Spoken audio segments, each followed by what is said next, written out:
자, 할렐루야. 자, 주님의 이름으로 축복을 합니다. 여러분, 지금 이제 그 코로나 바이러스로 중국은 물론이고 온 세계가 굉장한 그러한 그 두려움 가운데 떨고 있지요. 이 코로나 바이러스가 여러분 그 동물로부터 시작이 되어 가지고 인간에게 옮겨온 바이러스라고 이렇게 이야기를 합니다. 그래서 이 바이러스를 어떻게 잡아야 될지 아직 그 의료계에서는 딱히 좋은 그러한 그 치료 방법을 찾아내지 못하고 있다고 이르지요. 여러분, 우리가 하나님 앞에 간절히 기도해야 할 그러한 그 상황입니다.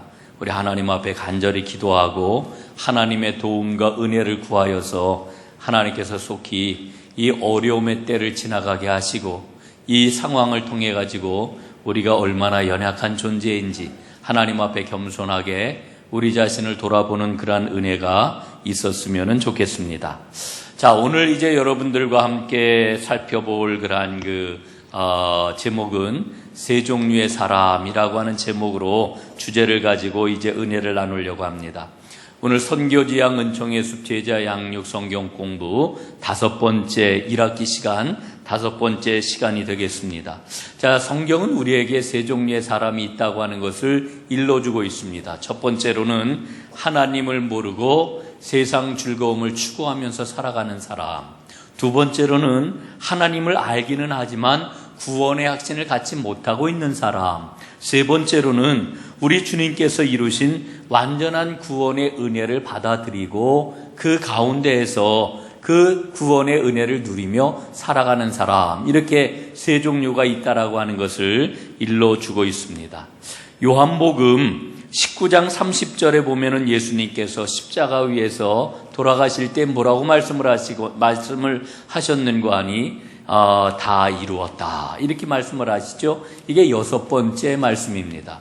예수님께서 십자가 위에서 다 이루었다 이렇게 말씀하신 것을 히라보는 테텔레스타이라고 하는 이와 같은 단어를 사용을 하고 있습니다.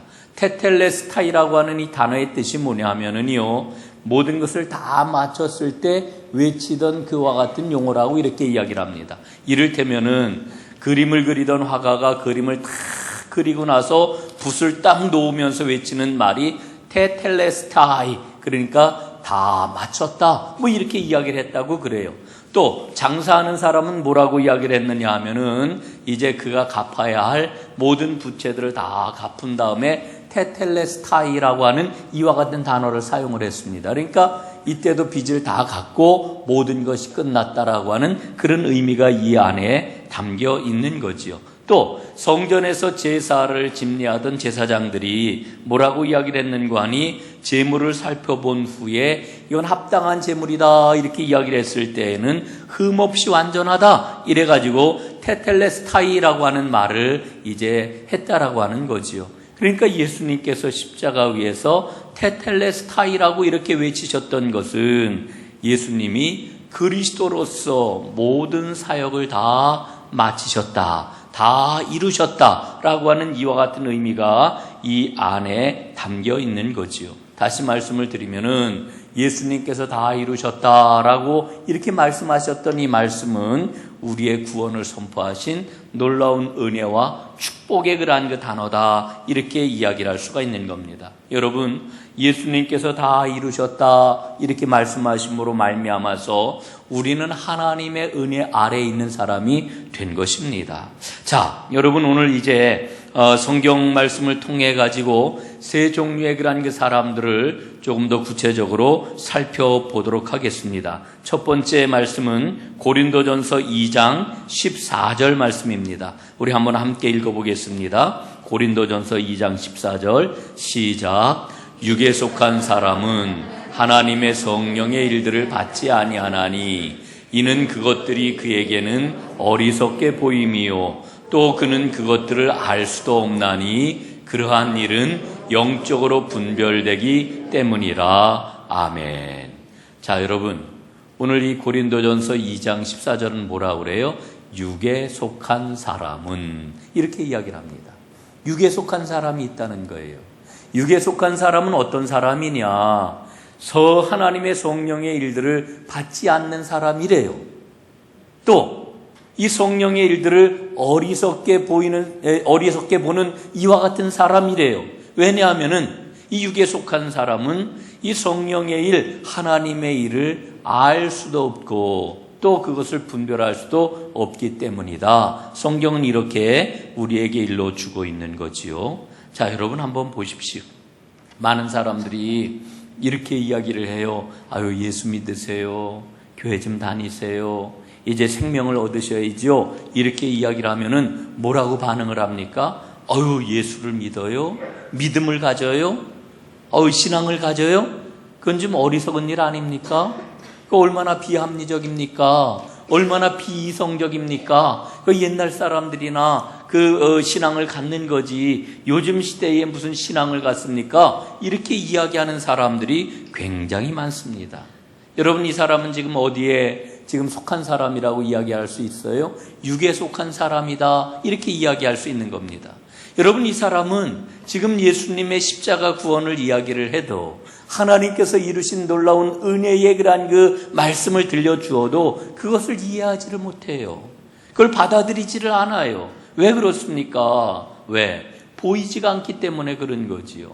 그러므로 이 육에 속한 사람의 그러한 그 특징이 있는데 그 특징을 크게 나누어서 보면은 첫 번째로는 이겁니다. 이 육에 속한 사람은 영적인 일에 무지하고 무감각하고 무관심합니다.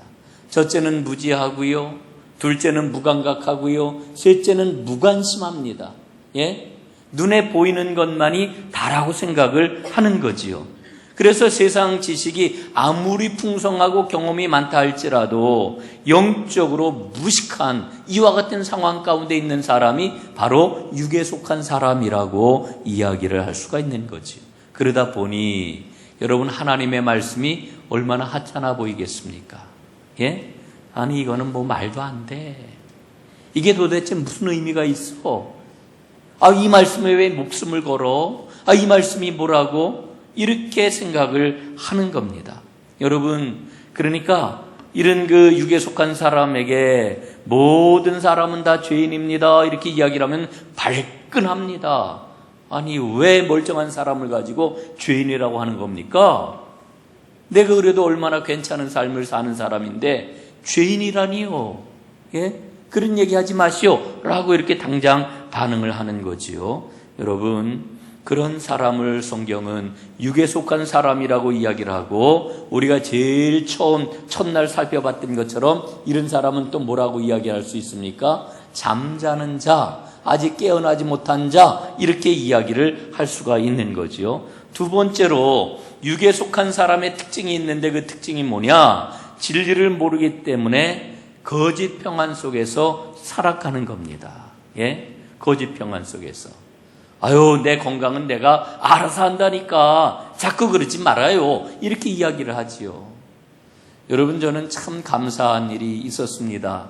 지난 그 성탄절을 맞이할 때 23일 날, 지난 12월 23일이 월요일이었는데 제가 저희 장인어른 장모님을 자주 찾아뵙지를 못해요. 그래서 11월 달에 장모님 생신이었는데 그때도 못 갔어요. 그러니 제가 얼마나 마음이 좀 우리 이 아내에게 미안했겠어요. 그래서 12월 23일 날 시간이 마침 되더라고요. 그래서 해가 가기 전에 한번 가서 뵈야지. 그리고서 이제 처갓집을 갔어요. 그랬더니 저희 장인어른이 그냥 침대에 완전히 그냥 까부러지셔가지고 꼼짝도 못하고 계시는 거예요. 그래서 이제 가서 두 어른을 모시고 이제 점심 먹고 그리고 이제 인사하고 와야지 이러고서 갔는데, 그래 저희 장인어른을 이제 제가 병원 가셔야 되겠어요 그랬더니 뭐라고 얘기를 하시냐면은 괜찮아 예? 괜찮다는 거예요. 그래도 아무래도 안 될 것 같아가지고 막 대구 이제 재촉을 해가지고 병원을 가자고 그랬더니 뭐라고 말씀을 하시느냐면은 그런 가까운 병원 가서 링겔이나 한 대 맞았으면 좋겠다. 그러면은 기운이 날 테니까 링겔이나 한번 맞으러 가자. 이렇게 그냥 겨우 말씀을 하시더라고요. 그래서 가까운 병원을 갔어요. 갔더니 그 병원에서 뭐 이것저것 다 진단을 해보고, 저희 장인어른이 여름 막 지날 때 스탠스를 하셨거든요. 그래서 그 상황들을 다 보더니 하는 이야기가 빨리 큰 병원으로 가보시라 그러는 거예요. 그래서 이제 여의도 성모병원에 갔다가 거기서 한 5시간 넘게 막 검사를 하고 마지막 MRI를 찍고 났더니 뭐 병원에서 뭐 난리가 났어요. 예? 큰 병원으로 옮겨야 된다는 거. 우리 병원에서 안 된다. 그래서 제가 알아봐야 됩니까? 그랬더니 아유 아닙니다. 그러더니 앰뷸런스가 준비가 됐다고 지금 11시 한 4, 50분이 다 됐는데 그때 앰뷸런스를 타고 서울 성모병원으로 옮겨갔어요. 서울 성모병원에 갔더니 서울 성모병원에 가자마자 뭐 이미 그 사진은 다 전송을 받았고 그냥 수술실로 곧바로 들어가셔서 수술을 밤새도록 12시 넘어서부터 수술을 이제 새벽 한 5시 반까지 수술을 받았는데 보니까 그 의사가 뭐라고 얘기를 하느냐면은 대동맥류가 파열이 됐다는 거예요. 대동맥류. 예, 대동맥류면 이게 제일 그 심장에서 나오는 큰 동맥들의 그러한 그 묶음 다발 아닙니까? 이게 파열이 됐다는 거예요. 그래서 그냥 병원에 안 왔으면은 집에서 그냥 돌아가시는 건데 그래도 와서 다행이다. 네, 와서 다행이다. 수술을 하기는 하는데 그러나 장담하지 못한다. 90%는 돌아가신다. 뭐 7, 80%도 아니고 90%는 돌아가신대. 그러니 얼마나 마음이 졸이고 걱정이 되겠습니까? 그래서 이제 수술을 밤새도록 해서 잘 받으셨는데 사흘 동안 깨어나지를 못하시다가 깨어나셨어요. 그리고는 그 다음에 막 회복이 되는데 이제는 막 걷기도 하고 움직이기도 하고 이제는 이제 살아나셨어요. 예, 근데 저희 장인어른이 병원에 갈 때 정신이 있을 때 뭐라고 이야기를 하시는 거 아니? 내 몸을 내가 안다는 거예요. 괜찮다는 거예요. 예? 내가 이제까지 건강했다는 거예요. 여러분, 의사가 뭐라고 이야기를 하느냐면은 병원에 안 오고 집에 계셨으면 그냥 돌아가시는 거래요. 그렇게 돌아가시는 거래. 이게 병원 와서 그래도 잘 된 건데 장담하지 못하고 열었다가 이거 손 못 쓰면 그냥 덮습니다. 1시간에서 1시간 반이 고비입니다. 그렇게 하세요. 의사가 뭐 엄청 겁을 주고 그냥 수술하러 들어갔는데 그런데 본인은 뭐라고 그러시는 거 아니? 아우 내가 내 몸을 안 돼. 난 건강했대 지금까지. 괜찮대요. 여러분 우리가 그렇습니다. 우리는 자신을 모르기 때문에 진리를 모르기 때문에 거짓 평안에 그냥 머물러 있을 수가 있는 거지요. 예? 여러분 우리가 영적인 측면에서 보게 될 것 같으면은 하나님께서 우리에게 주시는 진리를 모르는데 하나님이 두렵겠어요? 하나님이 두렵지 않아요. 여러분 심판에 대한 그런 하나님의 말씀이 두렵겠어요? 전혀 두렵지가 않은 거예요. 왜? 진리를 모르니까 그러니까 거짓 평안 가운데서 살아가게 되는 거지요. 육에 속한 사람의 두 번째 특징이 바로 이와 같이 거짓 평안 가운데 살아간다라고 하는 겁니다. 세 번째로 육에 속한 사람은 이 세상의 쾌락을 추구하는 것을 삶의 목표로 다 삼습니다. 여러분 이미 우리가 이 성경 공부를 하면서 거듭해서 살펴본 말씀입니다마는 누가복음 12장에 보면은 어리석은 부자 이야기가 나오잖아요. 어리석은 부자가 뭐라고 이야기를 해요? 크게 소출을 거두고 나서 이렇게 이야기를 합니다. 내가 내 영혼에게 이르되 내 영혼아 여러 해 쓸 물건을 많이 쌓아두었으니 평안히 쉬고 먹고 마시고 즐거워하자 하리라. 여러분 이게 육에 속한 사람들이 살아가는 삶의 목표잖아요. 예? 여러 해 먹을 것을 쌓아두었으니 내 영혼아 평안히 쉬고 먹고 마시고 즐거워하자. 여러분 이 말씀 속에 육에 속한 사람들의 인생의 목표가 다 들어있는 것 아닙니까? 여러분 왜 그렇게 사람들이 열심히 공부할까요? 왜 그렇게 열심히 땀 흘리면서 노력할까요? 예? 왜 그렇게 돈을 많이 벌려고 할까요? 여러분 다 이것 때문에 그러는 거 아닙니까? 평안히 쉬고 먹고 마시고 즐거워하자. 여러분 우리는 오늘도 우리 조건사님 기도할 때 그런 기도하셨어요. 우리 전농교회가 선교와 구제에 힘써서 하나님을 기쁘시게 하는 온전한 교회가 되기를 원합니다. 여러분, 이게 무슨 고백이냐 하면은 우리 인생의 목표가 이와 같이 되어야 되지 않겠습니까? 우리가 교회 다니면서 주님의 백성이 되었으니 주님의 백성으로 이와 같은 주님께서 주신 목표를 가지고 우리가 살아가야 되지 않겠습니까? 주님, 그런 교회가 되기를 원합니다. 인생의 목표에 대한 그런 그 고백이 저는 그 기도라고 생각을 해요.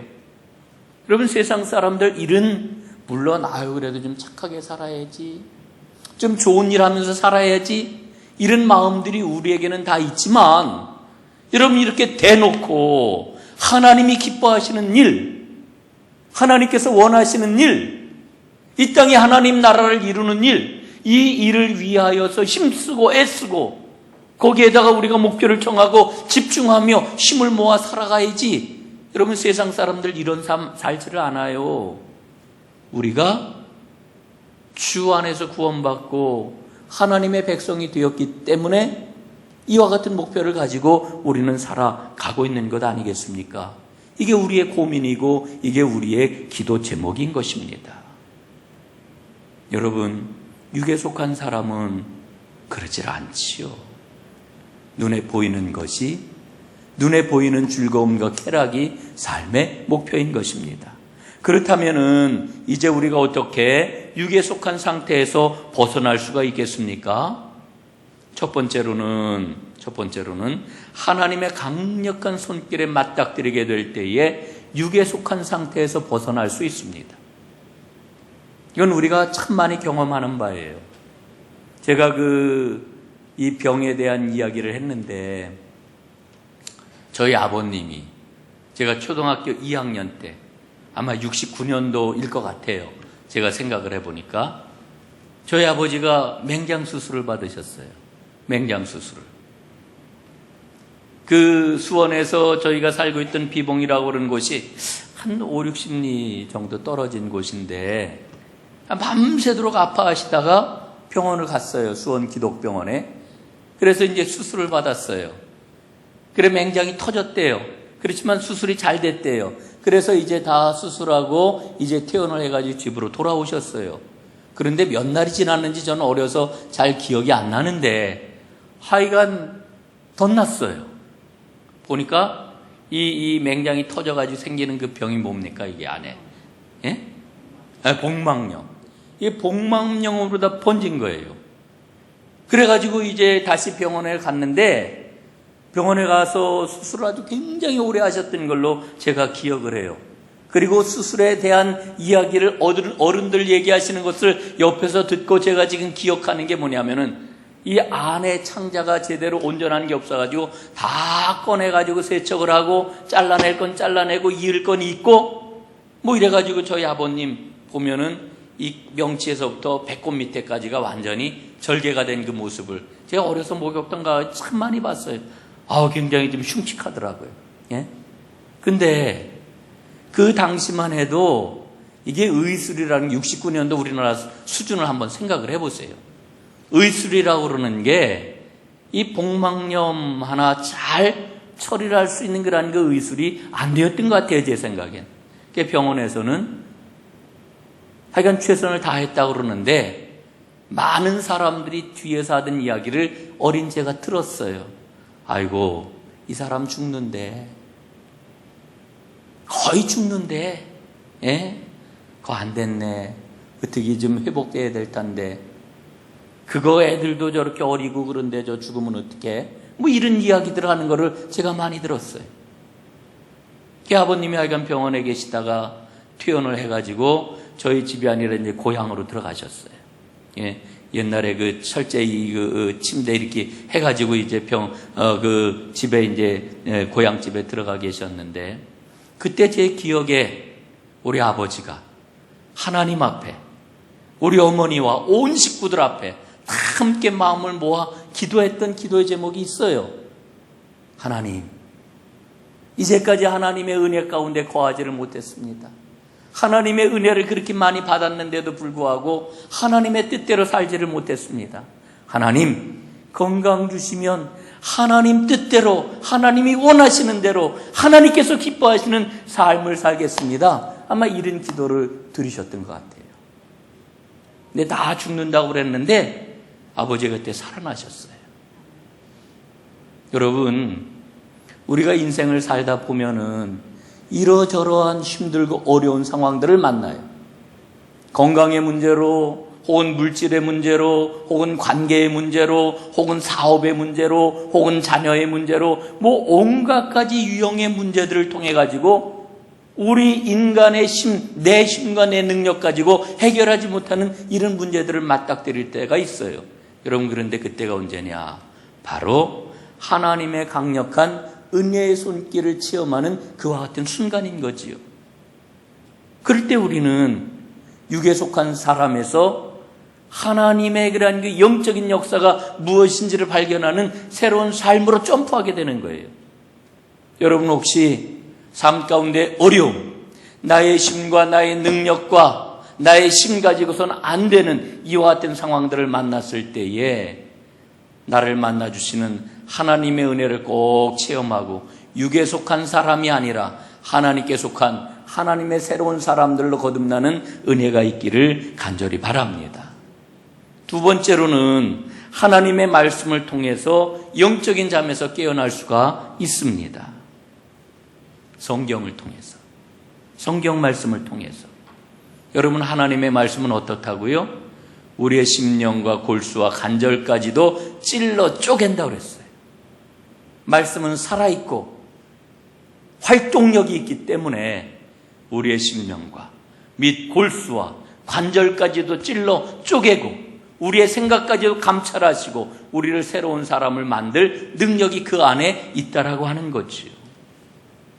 여러분, 하나님의 말씀을 한 5번 정도만 이 성경 말씀 정독을 하면은 하나님의 말씀이 우리 가운데 역사하셔요. 여러분, 어거스틴에 대한 유명한 이야기를 아시죠? 어거스틴이 얼마나 젊은 시절에 방황을 했습니까? 그의 어머니 모니카가 그 아주 간절하게 그 아들을 위해서 기도했다는 이야기 우리가 잘 알고 있지 않습니까? 그 기도가 이제 꽉 찼던 것 같아요, 제가 보기에는.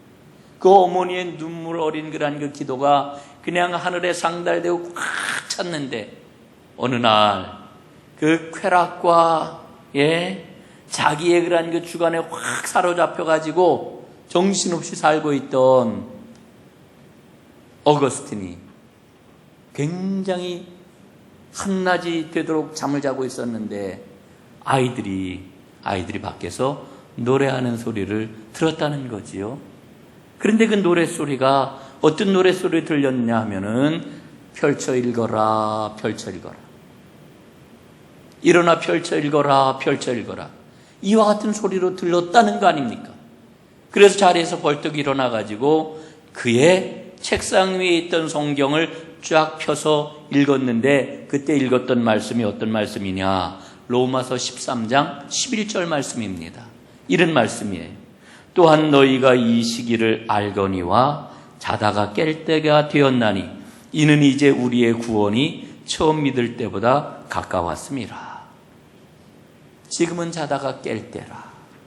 이 말씀을 읽고 어거스틴의 마음에 불이 붙어 하나님의 말씀 가운데 새로운 사람으로 거듭나는 이와 같은 역사가 일어났던 거지요. 여러분, 이게 바로 하나님의 말씀이 갖고 있는 능력입니다. 여러분, 육에 속한 상태에서 벗어나는 길, 첫째는 뭐라고 그랬어요? 하나님의 놀라운 능력이 내 삶 가운데 맞닥뜨려질 때. 두 번째로는 하나님의 말씀이 내 영혼 깊은 곳에 자리 잡게 될 때 우리는 육에 속한 사람으로부터 하나님께 속한 사람으로 변화할 수가 있게 되는 겁니다. 자, 육에 속한 사람에 대한 설명을 성경은 이렇게 해주고 있고요. 두 번째로는 율법 아래 있는 사람이 있다고 우리에게 일러줍니다. 로마서 7장 9절 말씀 한번 읽어보겠습니다. 함께 읽습니다. 시작. 전에 율법을 깨닫지 못했을 때에는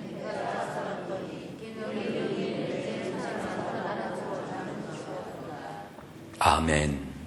자, 여러분, 율법을 깨닫지 못했을 때에는 내가 살았는데 계명이 이름에, 율법이 이름에 죄가 살아나고 나는 죽었다. 이런 그 말씀이에요. 굉장히 어렵지요. 굉장히 어려운 말씀이에요. 예? 하나님의 율법이 나한테 이르게 되었을 때 죄는 살아나고 나는 죽었다는 거예요. 예? 이게 도대체 무슨 말씀일까? 쉽게 얘기하면 이런 겁니다. 내가 하나님의 말씀, 율법을 알지 못했을 때에는 나는 꽤 괜찮은 사람이었다. 이렇게 생각했다는 거예요. 예? 이 율법을 깨닫지 못했을 때는 내가 살아있는 거예요. 나 괜찮은 사람이야, 이 정도면. 이 정도면 됐지. 예? 이런 그 마음을 가지고 살았다는 거예요. 그런데 율법이 나에게 다가와서 그 율법이 나에게 비춰지니까, 예? 모든 게 다 죄인 거예요. 내가 생각하는 것, 내가 도모하는 것, 내가 행하는 것, 그 모든 것들이 다 죄라고 하는 게 율법을 통해서 드러나게 되는 거예요. 예? 내가 이제까지는 죄가 없는 그런 그 괜찮은 사람인 줄 알았는데 꽤 괜찮은 사람이요. 그래도 사람들 앞에 서기에 부족함이 없는 그런 존재인 줄 알았는데 이 율법이 나한테 다가와가지고 나를 하나하나 비춰보니까 죄가 내 안에서 살아 막 벌떡벌떡 뛰어다니는 게 다 보이게 된다라고 하는 그런 그 이야기입니다. 율법을 통해 가지고 죄가 남김없이 드러나게 되었다라고 하는 것을 일러주고 있는 거지요. 그래서 여러분 이렇게 이야기를 해요. 율법은 엑스레이와 같다. 요새는 엑스레이 가지고서 볼 수 있는 게 많지 않지요. 예, 요즘은 이제 그래도 MRI, CT 이런 것도 다 찍어봐야 이제 아주 더 속속설이 드러나는데 바로 율법이 그와 같은 역할을 한다는 거예요. 율법이. 이게 말씀의 의미인 것입니다. 여러분, 율법 아래 있는 사람의 특징을 좀 더 살펴볼까요? 첫 번째로 율법 아래 있는 사람은 깊은 죄의식을 갖습니다. 왜냐하면은 율법을 만나 보니까 내가 괜찮은 사람인 줄 알았는데 죄가 내 안에 가득한 것을 보게 되는 거예요. 그러니까 죄의식이 항상 있는 겁니다. 여러분 사도 바울이 그러잖아요. 오호라 나는 곤고한 자로다. 이 사망의 몸에서 누가 나를 건져내리요. 예? 율법에 정통한 사람 아니었습니까? 율법을 너무나도 잘 알고 있는 사람 아니었습니까? 그 율법을 알면 알수록 율법의 그러한 그 굴레, 율법의 그와 같은 무게, 그게 그의 삶을 짓눌렀다는 거예요. 얼마나 짓눌렸는지 바울은 고백을 하기를 오호라 나는 정말 죽을 것 같구나. 이 사망의 몸에서 누가 과연 나를 건져낼 수가 있겠느냐 이렇게 탄식하고 있는 것 아니겠습니까? 그래서 율법 아래 있는 사람은 깊은 죄의식을 갖습니다. 두 번째로 율법 아래 있는 사람은 하나님을 두려워합니다. 여러분 저는 우리 이미 구원을 다 받았지만은 이 율법 아래 있는 사람들이 겪는 이 믿음의 여정들을 우리는 한번 겪었으면 좋겠어요. 율법에 대해서 우리가 깊이 살펴볼 그런 그 필요성이 있습니다. 율법 아래 있는 사람은 하나님을 두려워합니다. 왜 그럴까요? 하나님은 옳은 분이시기 때문에 그래요. 하나님은 정의로우신 분이십니다.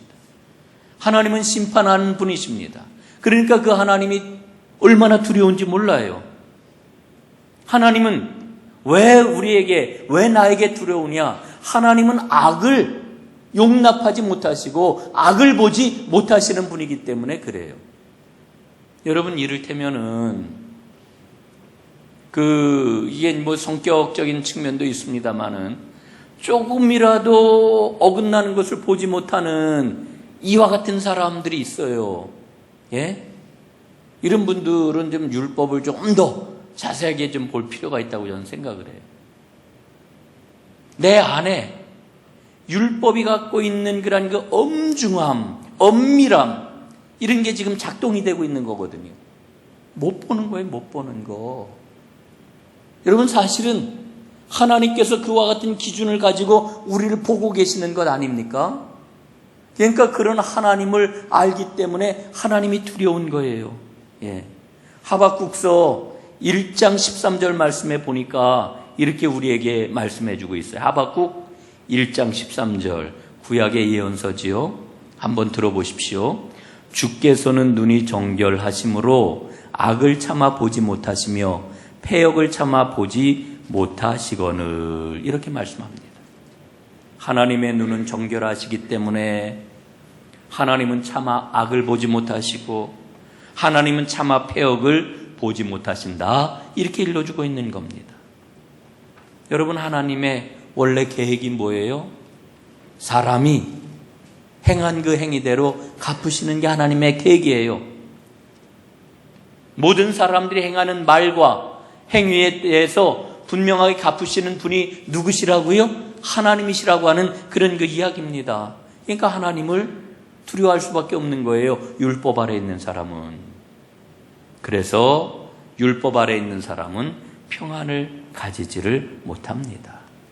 하나님의 진노를 생각하는데 어떻게 평안할 수가 있겠습니까?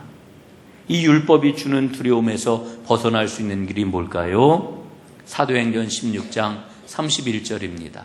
우리 한번 함께 읽어보겠습니다. 사도행전 16장 31절 시작. 이르되 주 예수를 믿으라. 그리하면 너와 내 집이 구원을 받으리라. 아멘. 주 예수를 믿으라. 그리하면 너와 내 집이 구원을 받으리라. 여러분, 너무나 잘 아는 말씀이에요. 여러분, 그런데 이 말씀이 언제 주어졌는가를 우리는 보아야 돼요. 빌립보 감옥에서 두려워서 벌벌 떨던 간수에게 사도 바울이 선포했던 말씀이 바로 이 말씀이잖아요. 주 예수를 믿으라. 그리하면 너와 내 집이 구원을 얻으리라.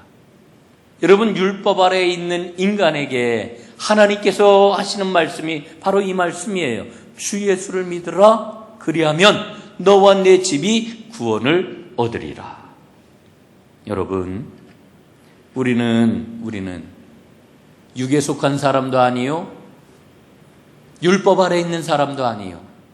우리는 그러면 어떤 사람일까요? 우리는 은혜 아래에 있는 사람입니다. 왜? 주 예수를 믿고 예수님을 영접했기 때문이죠. 은혜 아래에 있는 사람. 은혜 아래에 있는 사람은 어떤 사람일까요? 로마서 6장 14절 말씀 한번 보겠습니다. 로마서 6장 14절.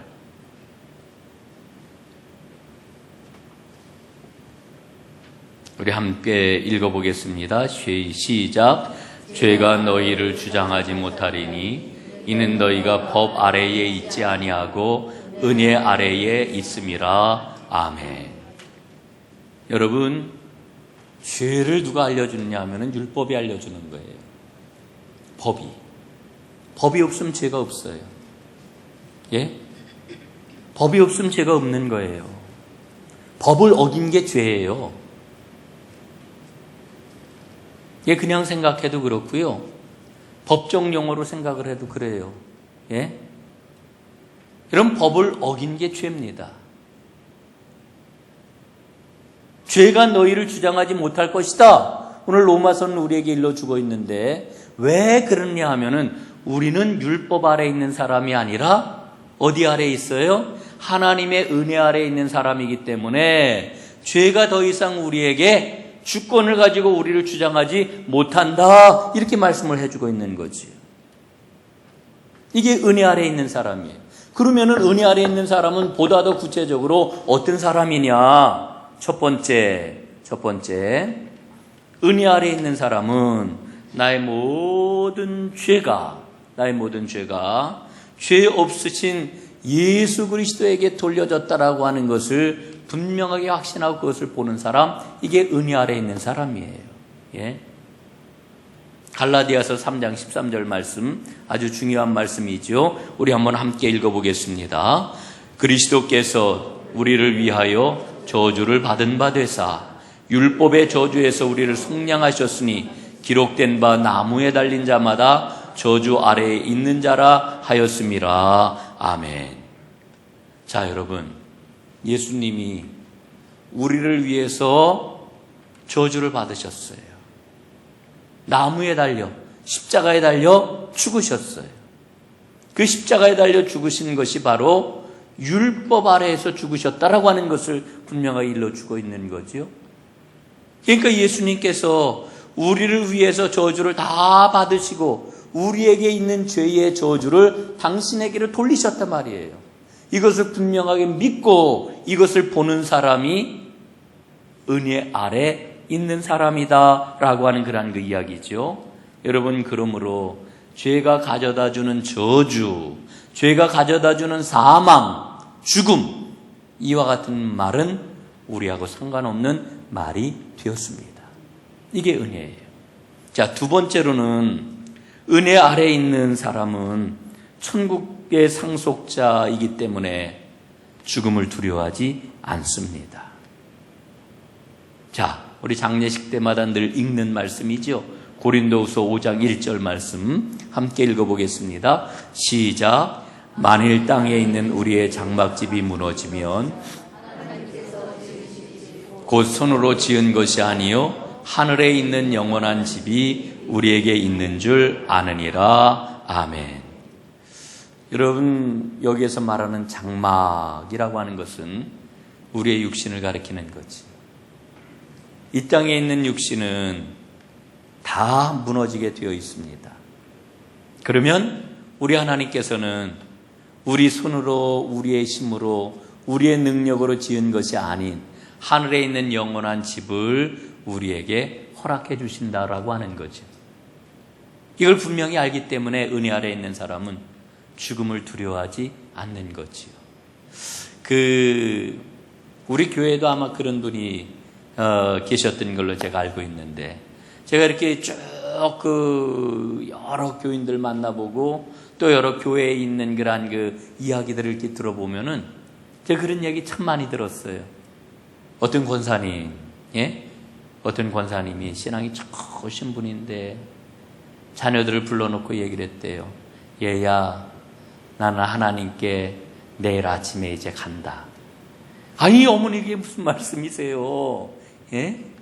이렇게 건강하고 이렇게 정정한데 그게 무슨 말씀이세요? 아유, 하나님 나라 가시는 거는 다 좋은 거지만 그런 말씀 하시지 말고 오늘 편안하게 주무세요.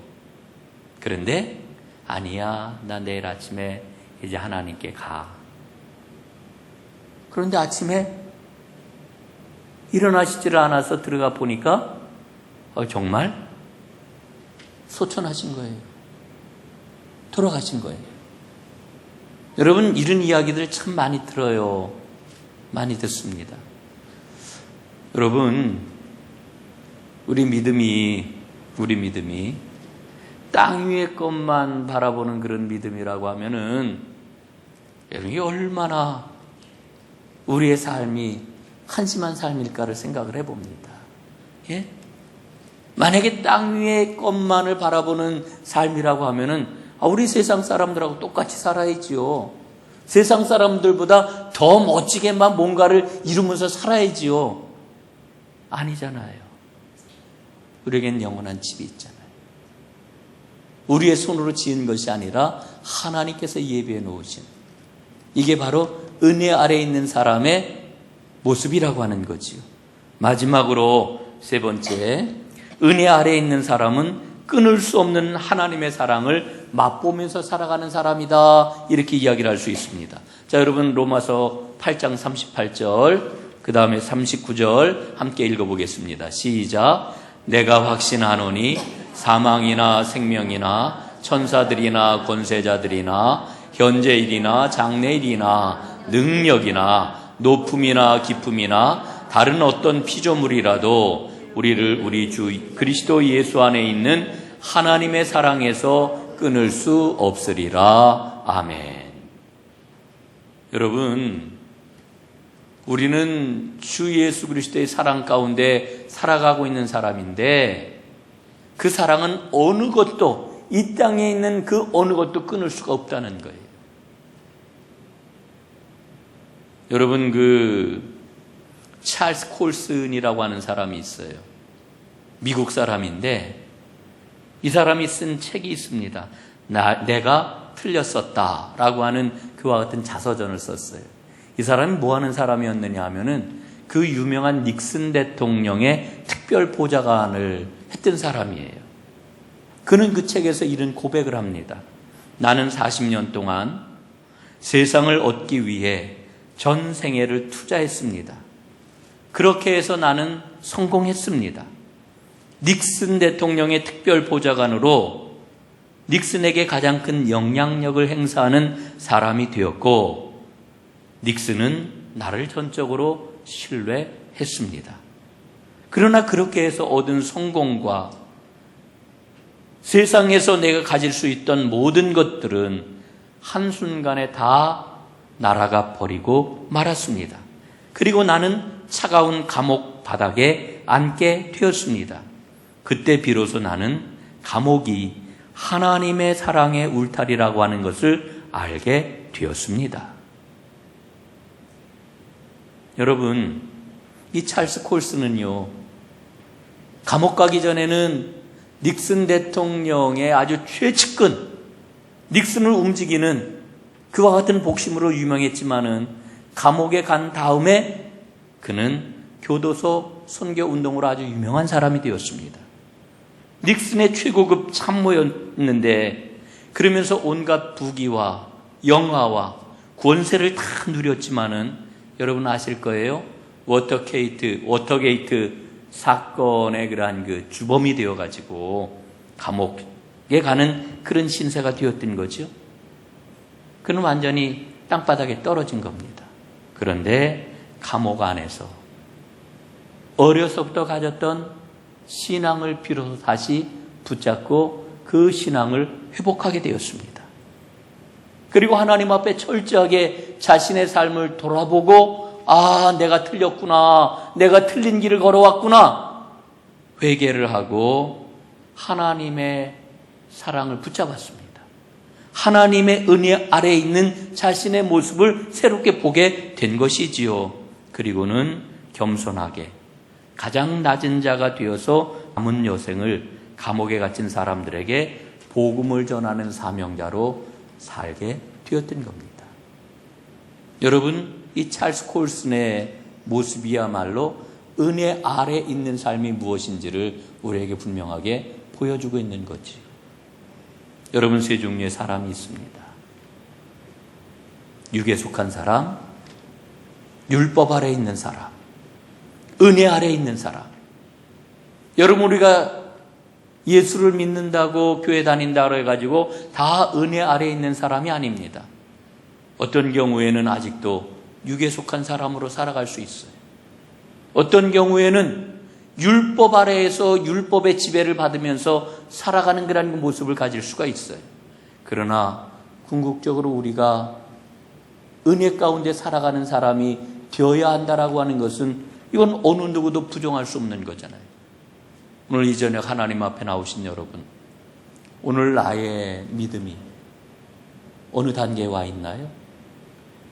어디에 지금 나는 속해 있나요?